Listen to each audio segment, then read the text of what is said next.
Hey guys, welcome back to our new blog. तो कैसे हैं दोस्तों? उम्मीद करता हूं सभी लोग बढ़िया होंगे और अपनी पढ़ाई ज़ोर शोर से कर रहे होंगे। तो दोस्तों, सुबह उठकर मैंने सबसे पहले अपना डेली का टारगेट नोट किया कि क्या क्या मुझे आज पूरे दिन में करना है। देन उसके बाद मैंने अपना मैथ का सेक्शन शुरू किया। मैथ का सेक्शन शुरू करने के बाद मैंने अपने 100 क्वेश्चन सॉल्व किए। जो मेरा डेली का रूटीन है कि 100 क्वेश्चन मुझे सॉल्व करने हैं, चाहे वो मैथ क्विज के टाइप में हो या किसी भी प्रकार से, चाहे मैं टेक्स्ट बुक से लगाऊं या ग्रेड अप से, कहीं से भी मुझे 100 क्वेश्चन सॉल्व करने हैं। 100 क्वेश्चन सॉल्व करने से यह पता चलता है कि हमारी एक्यूरेसी क्या है, स्पीड क्या है। और जितने क्वेश्चन आप सॉल्व करेंगे ना, उतना ही ज़्यादा आपकी प्रैक्टिस बेहतर होती जाएगी और आपको एग्ज़ाम में काफ़ी सहूलियत मिलेगी। देन उसके बाद मैंने इंग्लिश का अपना सेक्शन शुरू किया।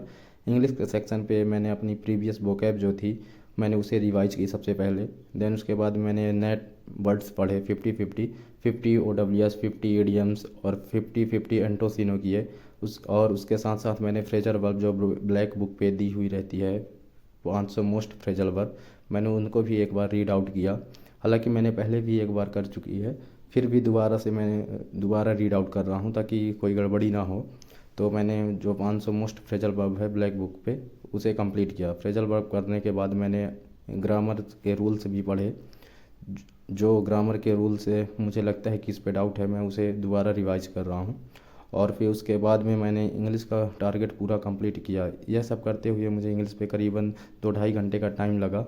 और यदि आप लोग इंग्लिश पे फोकस नहीं कर रहे हैं तो ज़रूर करिएगा, क्योंकि इंग्लिश जो है उसका बहुत बड़ा वेटेज है मेंस में। तो इंग्लिश को पीछे आप मत रख के चलिएगा, इंग्लिश को साथ साथ लेके चलिएगा ताकि बाद पे हमें कोई दिक्कत ना आए। और इंग्लिश का सेक्शन कंप्लीट करने के बाद मैं अपने अगले सेक्शन रीजनिंग की ओर चला। और रीजनिंग का सेक्शन में मैंने सबसे पहले एक सेक्शनल मॉक दिया और उस पर अपने वीक एरियाज देखे। हालांकि मैंने पिछले मॉक भी दिए थे, उस पर मेरे कथन निष्कर्ष के गलत हो रहे थे। फिर भी मैंने दोबारा से जो मॉक दिया उस पर देखा कि मैंने पीछे जो कथन निष्कर्ष के क्वेश्चन थे उनको सॉल्व किया और फिर एडिशनल प्रैक्टिस भी की। तो उसके बाद मैंने देखा कि कुछ इम्प्रूवमेंट हुआ है। 3 क्वेश्चन कथन निष्कर्ष के थे, जिसमें से 2 गलत हुए और एक सही हुआ। और उसके बाद मैं अपने अगले सेक्शन पे चला, टाइपिंग सेक्शन की ओर।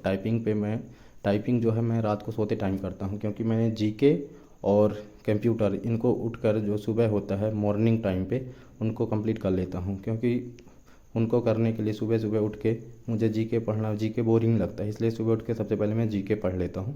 फिर उसके बाद कंप्यूटर की क्लास ले लेता हूँ। कंप्यूटर की क्लास लेने के बाद मैं फिर अपने फ्रेश होकर अदर सेक्शन जैसे रीजनिंग हो गए, मैथ हो गए, इंग्लिश हो गई, उनको कंप्लीट करता हूँ। देन सोते टाइम पे टाइपिंग करके मैं सो जाता हूँ। तो अब मैं चला